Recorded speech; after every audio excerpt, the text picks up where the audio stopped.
All right, so this one says that we can model with labels and color. So you're going to need some coloring utensils.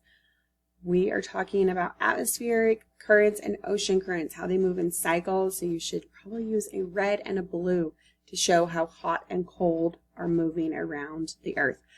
So labels, coloring, I can explain how water and air, so we're showing both parts, water and air, can travel all around the earth. I can explain the different how the different convection cells are formed. So here you need to model how water on the earth and air are moving around the earth using red and blue. Answer the question, how can water travel around the earth? So what scientific principle moves the water? How does the water move? Okay. And then, talking about science, convection, tell me about that. And then how are the convection cells formed that relate to the atmosphere? So you've got three parts here, drawing, modeling the water and the air, telling me how water moves around the earth, and how the convection cells are formed. Let's go ahead and do that and then come back and see how I would grade these. So let's start with a 1 here. So a 1 might look something like this. It just has red and blue going up and down, and hot goes up and cold goes down when we're just talking about like what here, me on the earth, if I'm boiling water in one pot, hot goes up, cold goes down. We're talking about the earth here with the equator, and it has, it's like a mirror, double-sided. So if you just drew one big cycle, or maybe you just didn't even think about, or you only drew the water and not the atmosphere, something like that, that's okay. So, and you just said warm goes up, cold goes down, and you weren't talking about the equator and the sun and things like that, that's going to be a 1. And if you just said the convection cells trap it, that's not what they do. So maybe some misunderstandings here. So if you're here, be sure to listen so you can clarify what you need to be doing. Okay, so a 2 might look something like you showed me.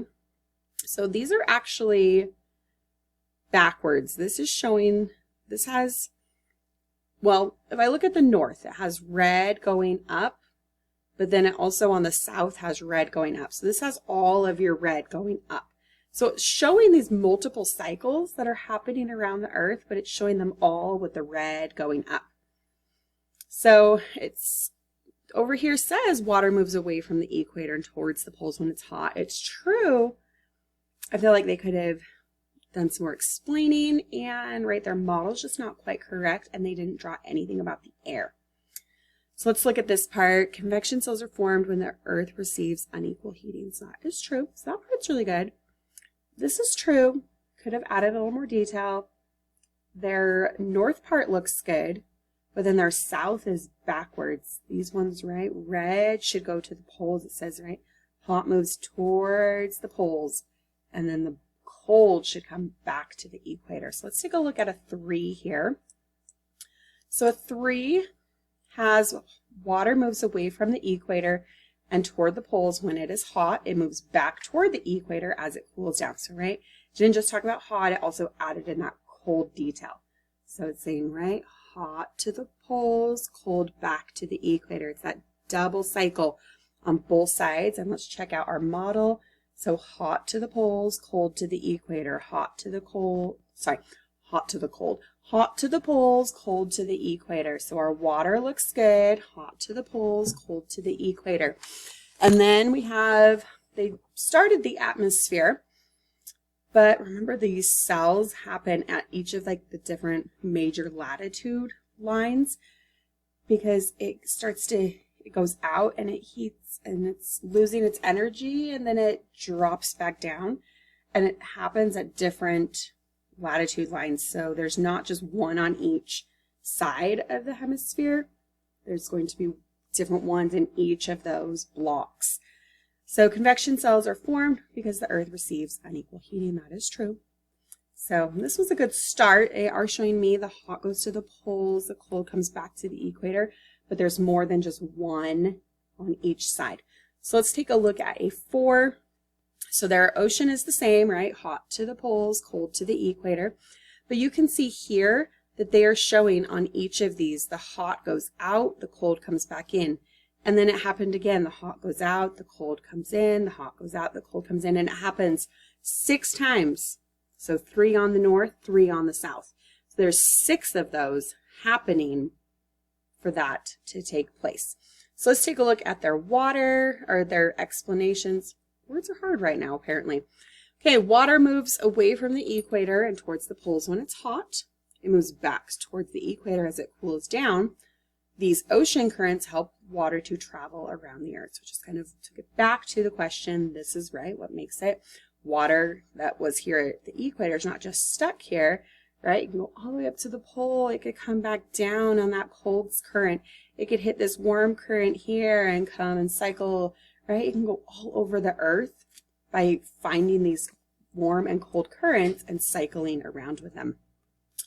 And it looks like they added some more details to their convection cells. So convection cells are formed because the earth receives unequal heating, right? So it's getting hotter here, so that goes out and then comes back down, but right, it just can't quite go, loses its energy, so it comes back in and creates those cycles.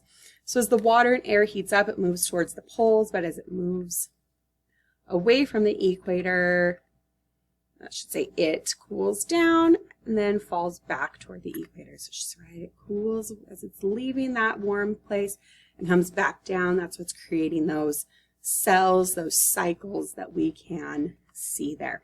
So decide which one are you closest to, 4, 3, 2, 1. What is the reason you gave yourself that grade?